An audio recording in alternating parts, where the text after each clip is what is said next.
Get my head crooked here. What is up, everybody? We are back once again. This is our third show in 30 hours, and we're bringing you as much draft content as you can handle. We're almost to the finish line. We are 1 week away from the NFL draft, and we are going to get into the nuts and bolts of this thing tonight. We have an awesome guest tonight, former NFL scout, now the GM scout for Ourlads Scouting Services, Dan Shonka. Dan, thank you for carving out some time. I know this is probably a busy time of year for you, my friend. You betcha, Matt. Glad to be with you and Ryan. And yeah, excited about this draft. Find out where these quarterbacks are going, and the Bills don't have to worry about a quarterback for a while. It's very true. You know, you guys do great work over at Ourlads. One thing that I'm a big fan of is your draft guide. Why don't you tell the Bills fans out there a little bit about your draft guide here? Well, but I'll tell you, we've got tons of Buffalo Bill fans on our subscription list because it's such a great fan base out there in Buffalo. And but fans can still get a copy of our guide. We're offering a PDF copy now that they can read online or on their tablet or what have you. But they can give us a phone call at 1-800-PRO-DRAFT. Or online, they go to our website at ourlads.com. They can also click on there and get the hard copy. And now we're offering priority mail, so people can get it. And this week we've had hundreds. I don't know, a lot of same people order late all the time, but we've had hundreds of orders already just late this week trying to get these, they want to get this in before the draft. So, but anyway, ourlads.com, they can order online or give us a call at 1-800-PRO-DRAFT. Awesome. So one topic for the Buffalo Bills Buffalo Bills fans that brings a lot of argument and discussion is the running back position. A lot of mock drafts have the Bills looking at possibly adding a running back at pick 30. Obviously, the two backs that could be available, Travis Etienne from Clemson, Najee Harris from Alabama, or the top two backs. Every back could possibly be available at pick 30. Brandon Beane was recently on Adam Schein's podcast, and he said, there are certain backs that are still worth first-round picks, and he listed the Christian McCaffreys of the world, the Delvin Cooks of the world, and the Alvin Kamaras. Is there a back in this year's draft that's anywhere near that type of talent level?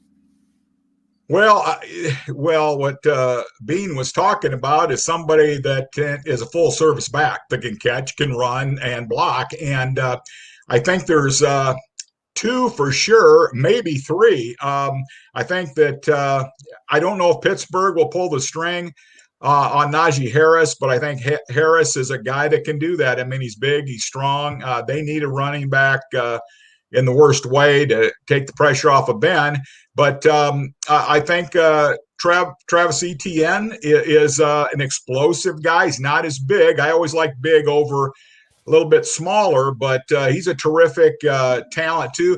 Didn't get the ball thrown to him as much as Najee did this year, but he's shown that he can catch the ball. And then Javonte Williams from North Carolina, he's a guy that's going to be probably a second-round guy, but he's got talent to catch that ball too. So I think that, any of those three, but I mean, we favor Najee Harris, and then obviously, ETN would be our two top ones.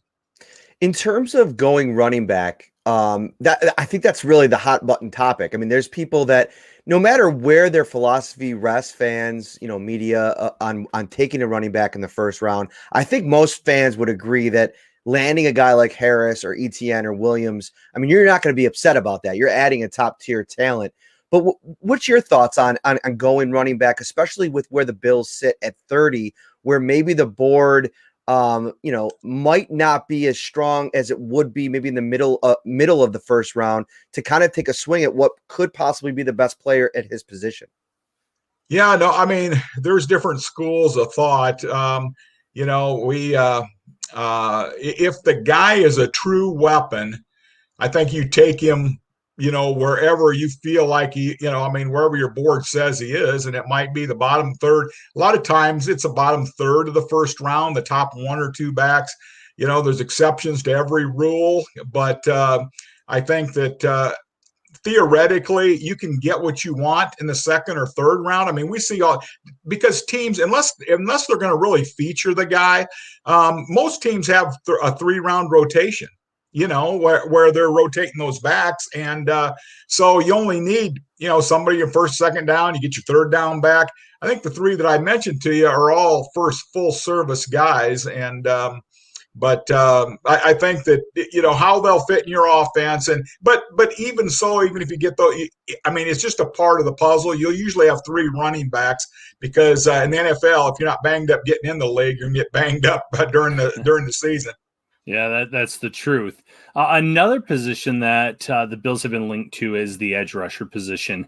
Brandon Beane said recently in meeting with the media that they're going to be thinking long-term rather than short-term with this pick at number 30. And when you look at Buffalo's defensive end room, you have Jerry Hughes and you have Mario Addison as your starting defensive ends. Both of them over 30, both of them in the final year of their contract with Buffalo. And then behind them, you have AJ Epineza as pretty much the only proven entity. So at the end of round 1, some names that are getting kind of thrown around as potential options are Jason Owe from Penn State, Joe Tryon from Washington, and Gregory Rousseau from Miami. Do you see any of those players as a potential fit for Buffalo, or is there another edge rusher that you could see being available for the Bills at 30 that you think would be a really good fit in that defense? Well, the thing that bothers me about Owe is his lack of production. I mean, this past year, he was, a ghost out there, but he's so pretty. You see his length and his long arms, and you say, well, maybe this guy's an ascending player. But another way of looking at it is if you're talking about potential, that means they haven't done it, and that's always a concern. I mean, for some reason, guys can look the part, but they don't play the part. And we know Rousseau can play the part. He opted out, obviously, this year, and but he's got length. He can move outside in Leslie Frazier's defense. I've known Leslie probably for 30 years, and if you can pressure the passer, he's all for you. And I think that another thing I like about Rousseau is he can move all along that front. He can be on the outside. He can move inside. If you go in the 3-4 looks, if you go the 4-man front looks, whatever you want to do. I mean, he even stood up and dropped into coverage at times. And then, I think he'd be a great pick at 30. Joe Tryon, here's another guy that, he's tough as nails. I mean, he's a boot leather tough guy. He plays a little high at times, and he gets stuck on blocks.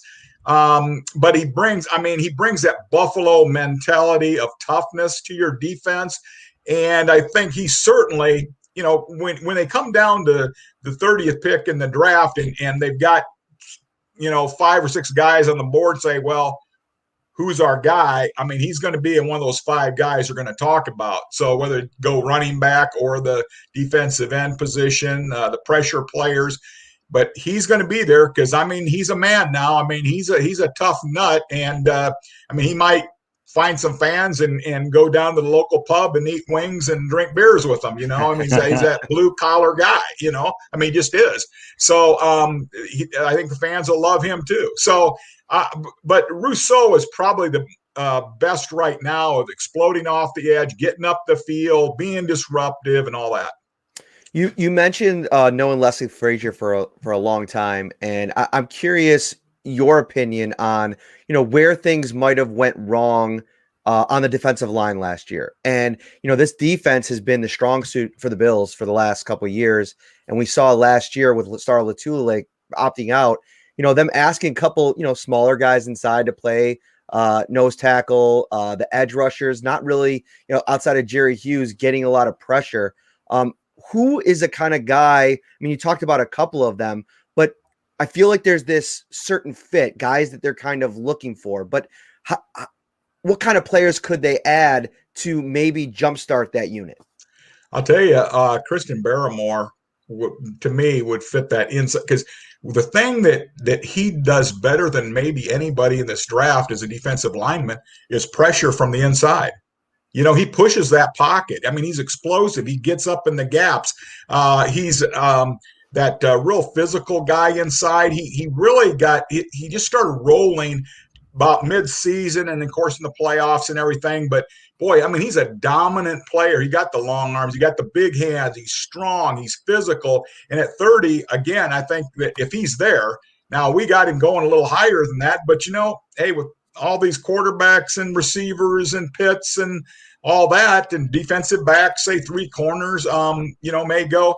Tell you what, Barrymore could be there. And he would fit in that. And he's shown that he's hungry and wants to get better. And I think that's something that Leslie would love to have in his defense, is somebody that's a physical guy that wants to get better and played at a high level at Alabama in his career.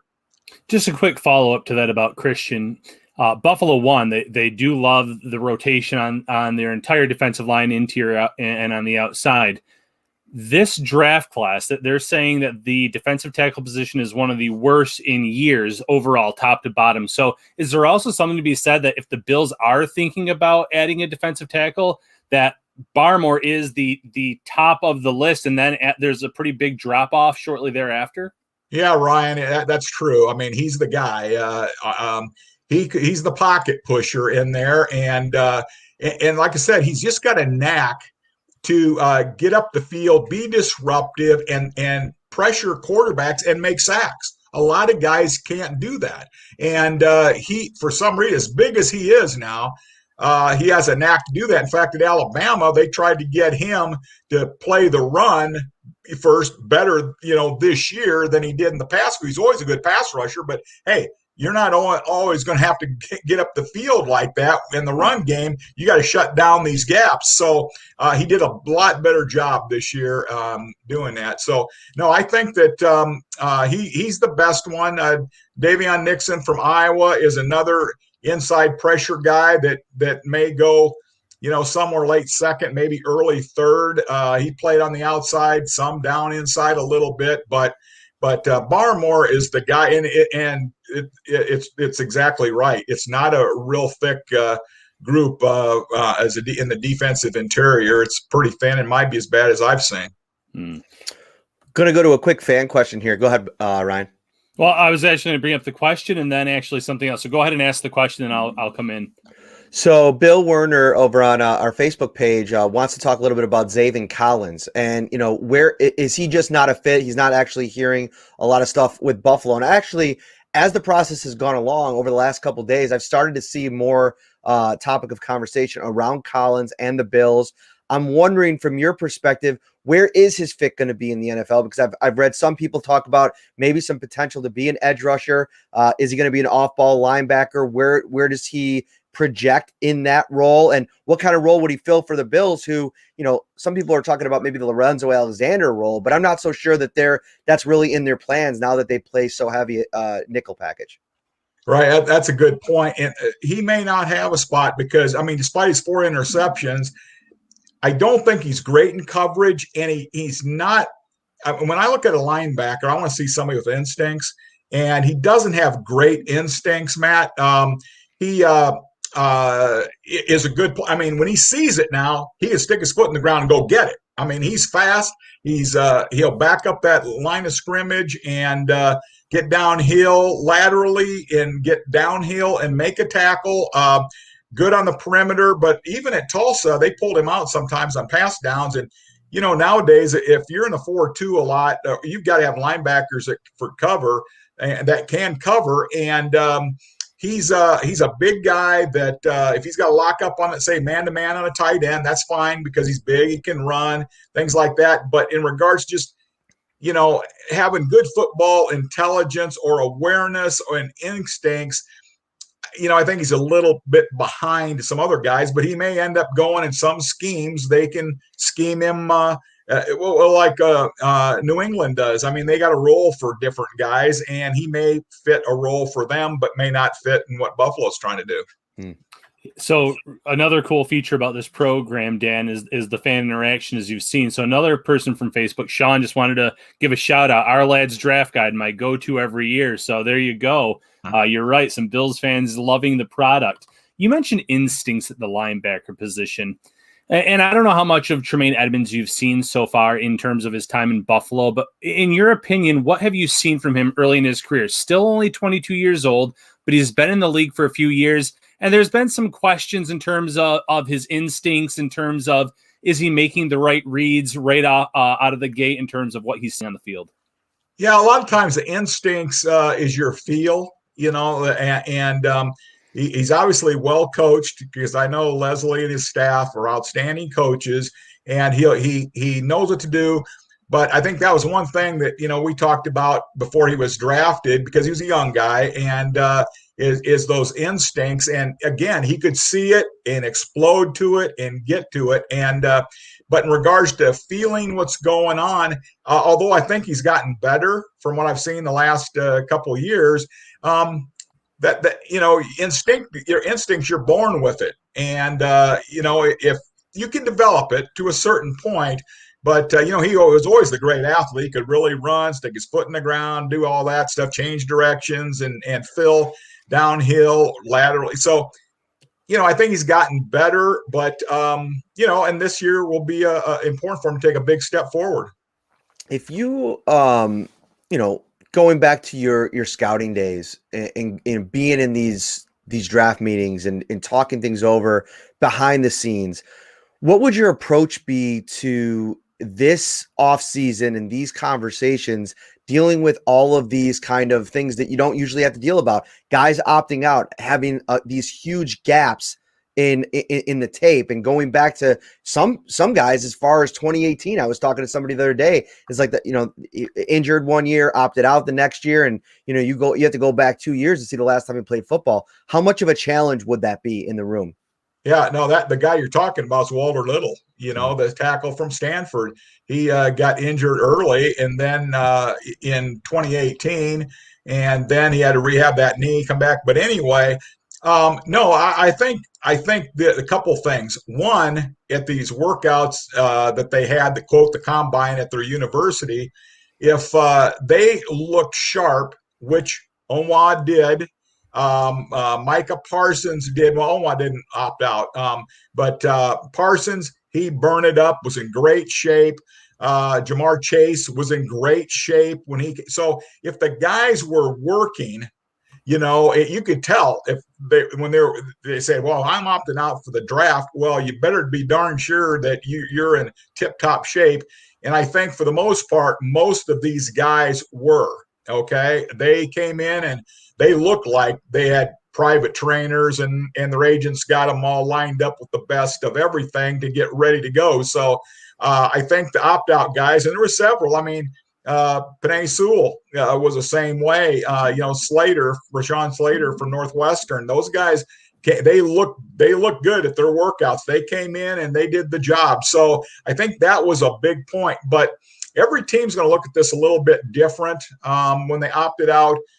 But you guys know that sometimes the greater your athletic ability, and if you did show well at your pro day, that's going to override that year you sat out. So I think that anyway, that there is a discussion. But if the guy's a great player, he was in great shape, he had good film before, he's in. Yeah, so in addition to the opt-outs, there's also the medical issue this year. Maybe the team's not getting as much information as they need. And one topic that we're going to discuss that someone's actually brought up in the chat is Caleb Farley. Farley is kind of all over the place right now in mock drafts. He's still going in the 20s in some he's almost falling out of the first round, and others he is. Yeah, go ahead.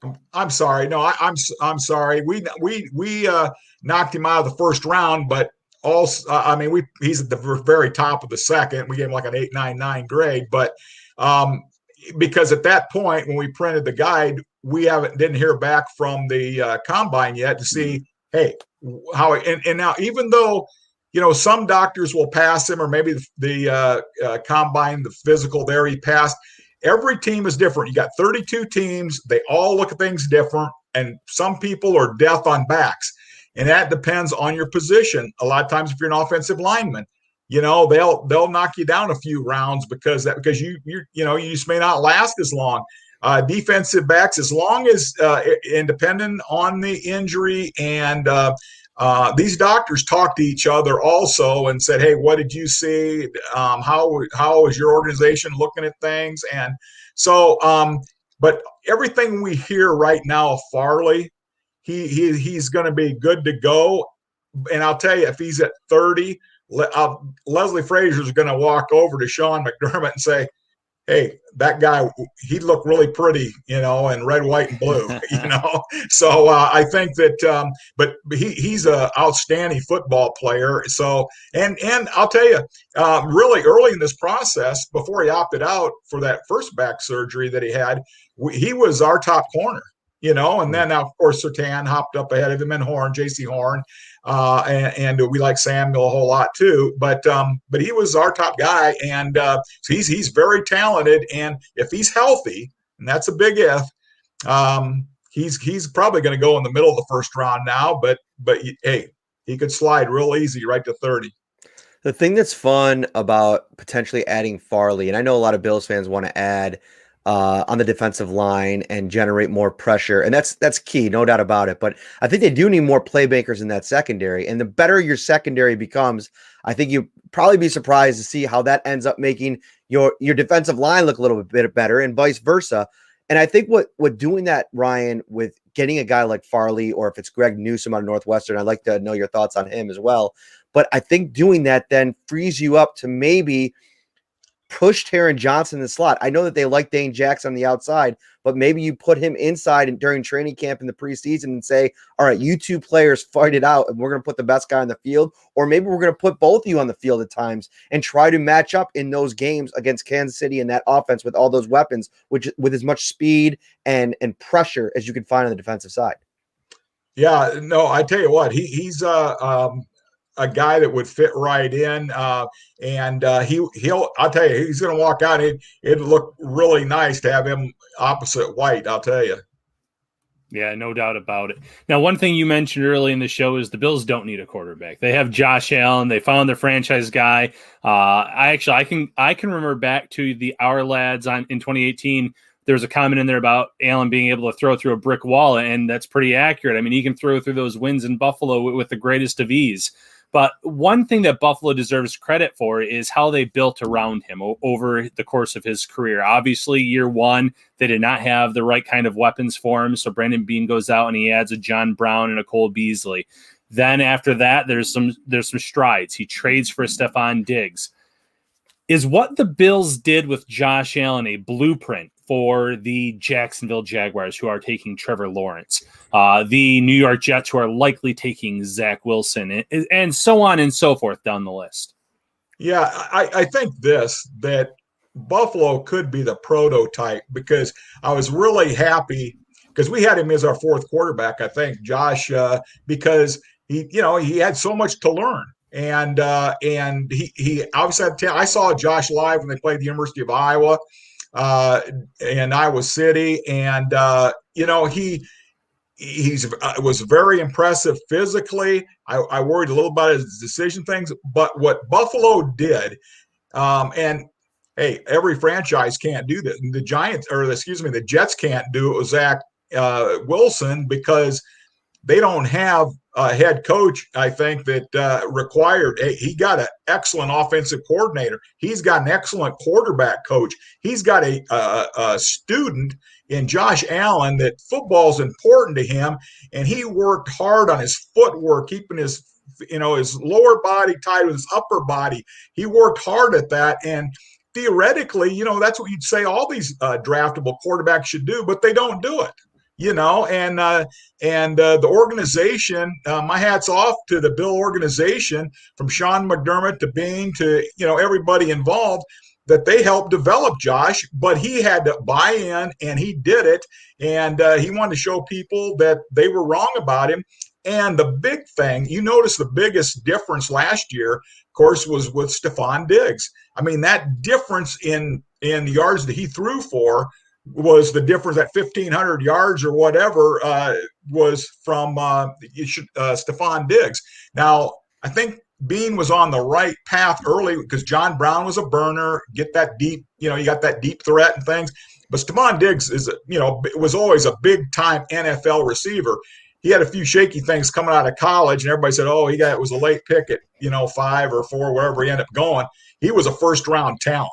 I mean, he just went later because of some shaky stuff off the field, because he was a great wide receiver, and then he did well in Minnesota, and then Beane brought him in here, and Josh Allen's glad he did.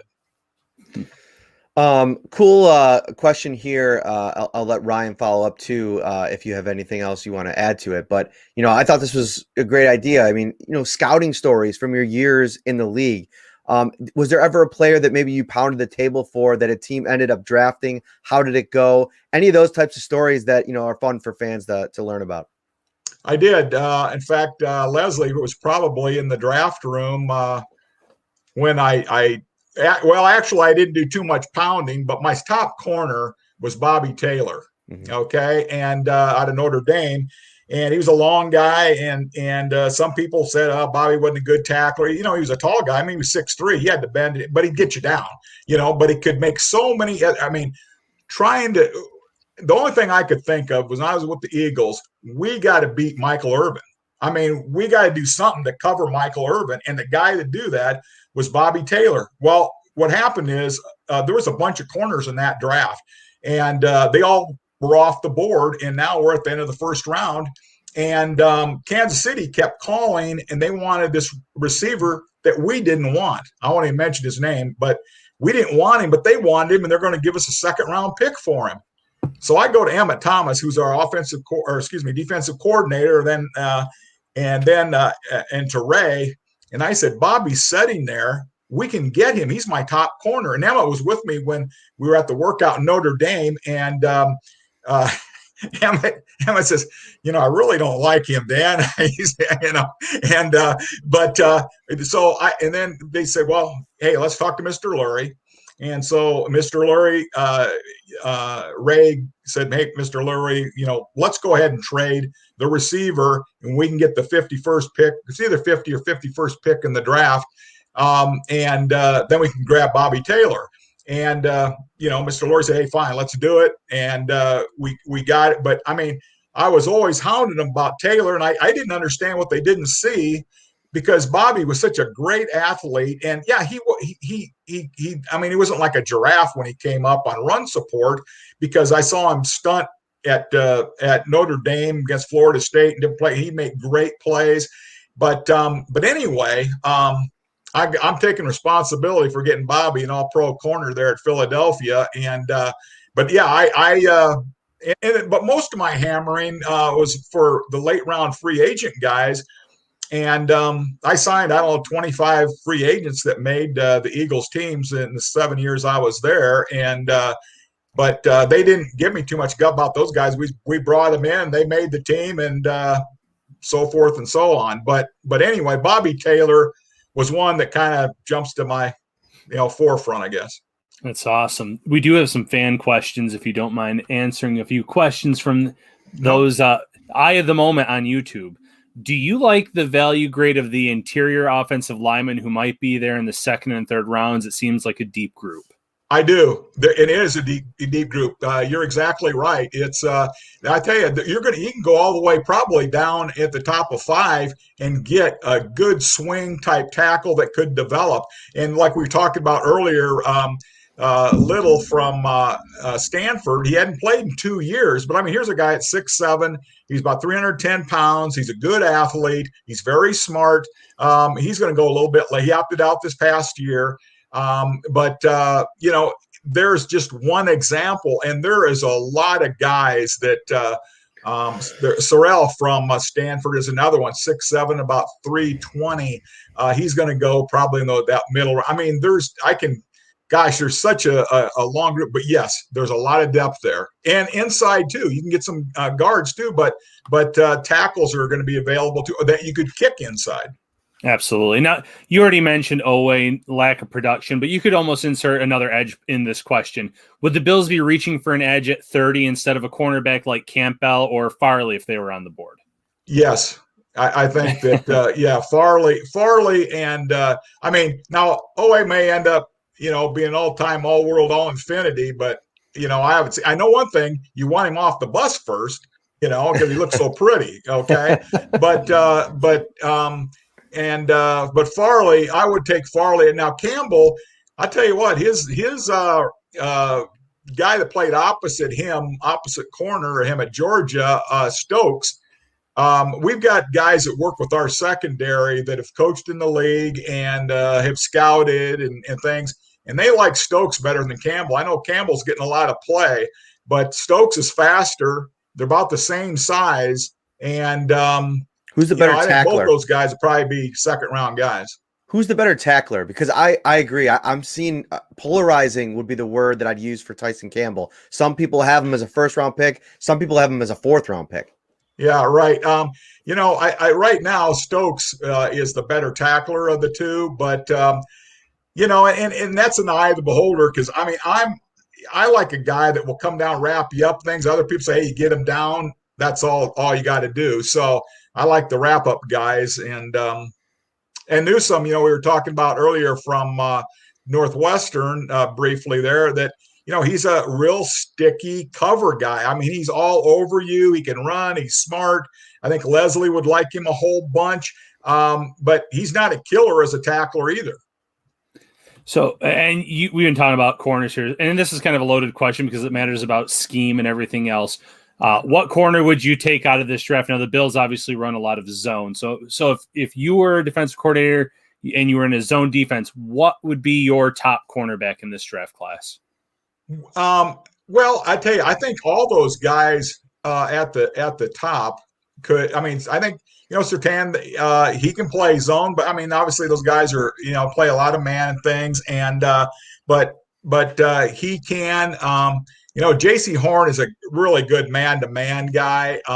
But if you can do that, and then you get coached to play that zone, boy, then you got the best of all worlds, And but Farley is another really good man guy, but he could lock you up in zone coverage, and pass people off and reroute guys and things like that. So, gosh, I tell you what, I think, man, if you got Farley, that'd be super. I'd love to ask you about another fan question here about Elijah Moore, because he's somebody, we did a mock draft this afternoon, and it was between the two running backs, a couple edge rushers, most of the corners, those four big names were off the board, and obviously Stokes is somebody that would probably be in the conversation, to your point. But Elijah Moore to me is interesting. I'd like your thoughts on him, but because if he's kind of sticking out on the board a little bit, the Bills have a lot of talent at the wide receiver position. But if you don't take him at 30 and Kansas City ends up taking him and adding him to the mix, there with the weapons that they have, what do you kind of view him in terms of at the next level? What, maybe his ceiling could be in this league? Yeah, he's a super explosive guy. And we probably got him too low. I think we got him, I don't know, maybe 40th in our top, 50 players. But, he may be better than that. And we didn't get this 40 time to, he ends up running a 4.35, 4.36 on a couple different watches. Very aggressive guy, super double moves. I tell you what, I wouldn't argue if I'm sitting there in the draft room and, Sean McDermott's looking around and say, hey, Dan, what do you think? I would say, hey, you can't have enough explosive deep threats. And because like you said, maybe Kansas City will pull a string on him. That being said, though, there's kind of, and I don't want to say there's 5 Elijah Moores in this draft, but there's guys about his size that are really fast and really good, like Rondale Moore from Purdue, Dwayne Eskridge from Western Michigan, and then, of course, Tony. A lot of people get in love with Tony, but he drops a lot of balls. And I tell you what, I'm not into receivers dropping passes. And but he may, there's, Baskin Robbins has 31 flavors or whatever, and there's 33 teams, so you never know what they like out there. So, but I think Moore would be a definite weapon that would help Buffalo if that's the way they decide to go. So it looks like there's one more eye of the moment on YouTube. If the Bills drafted Paulson Adebo in the middle to late rounds, would he be a significant upgrade over Levi Wallace? Well, I don't know about significant, but yes, he's a good player that's kind of, 2 years ago, this guy was thought of one of the top corners out there, and then he just kind of leveled off a little bit at Stanford. He's a smart guy. He's a big guy. He's got long arms. He can run. He end up running really well. I think a lot of people, maybe on the field, he didn't show that competitive speed that he ran his 40 in. And so some people got lukewarm on him. But yeah, if he could be a picked up in the middle rounds, I think it'd be a tremendous pickup. And I don't know, Levi has done some good things at Alabama and then at Buffalo. But I guess now that I think about it, because he's a little bit bigger than Levi and things, I don't know if I'd say significant, but he might be an upgrade. What I like about what you just said about Adebo and maybe even a couple of these guys in that middle round, even a guy like Shaun Wade out of Ohio State, who had himself a really good season, then leveled off to a degree, to your point, is the landing spot, I think, is a big part of this. And I think any of these young players in the middle rounds, if you're not able to, hit on one of these top guys, they're going to land in a spot with not only Sean McDermott, a former secondary coach, but John Butler, Bobby Babich, who coaches the safeties, Bobby Babich's son, and then Leslie Frazier. I mean, the defensive infrastructure in Buffalo for a defensive back, I mean, you probably can't land in too many better places in the NFL right now. Yeah, I agree 100% because, Leslie's like gold. He helped Bobby Taylor and that secondary we had in Philadelphia, which were, all pros and Hall of Fame safety that we had, Brian Dawkins. And I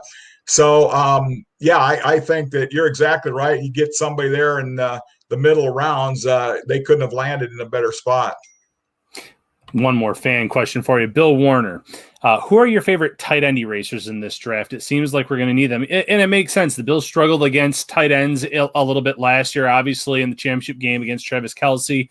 You look at New England, and two tight ends were brought in free agency, the two premier tight ends, mind you, and Jonnu Smith and Hunter Henry. So is there any player that you could see coming on the field year one to help take tight ends out of the game? Well, Hunter Long from Boston College, I like him. He's really a good player. I don't know if he might go a little bit earlier than Buffalo wants to take, but there's some of these middle round guys that have never really had a chance to break the ice at their own college team, like Farrell from Ohio State. I mean, he's a tremendous tight end, and they didn't throw him the ball that much, but he's a heck of a blocker. Oh gosh, his name escapes me now. He's one of my favorite guys, a tight end up at Michigan. He's from Florida. I know everything about him. But anyway, there are some middle of the round tight ends that, and if you want a receiver, you got Noah Gray from Duke, and Nick Eubanks. Yeah, Nick Eubanks. Thank you for throwing that to me. It's just like I'm on a Broadway play and I forgot my line. But Nick Eubanks. Yeah, perfect. I mean, he's another guy, about 260 pounds. He ran 4.69 at his pro day, and I can tell you, he lives in Fort Lauderdale, Florida. I just couldn't remember his name.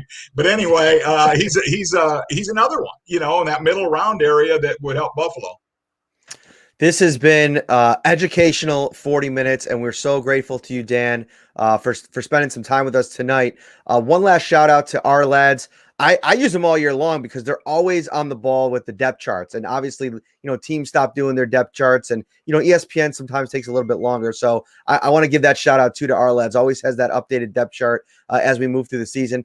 Get their draft guide. Ryan and I were able to thumb through it a little bit before we talked to Dan tonight, and it is outstanding stuff.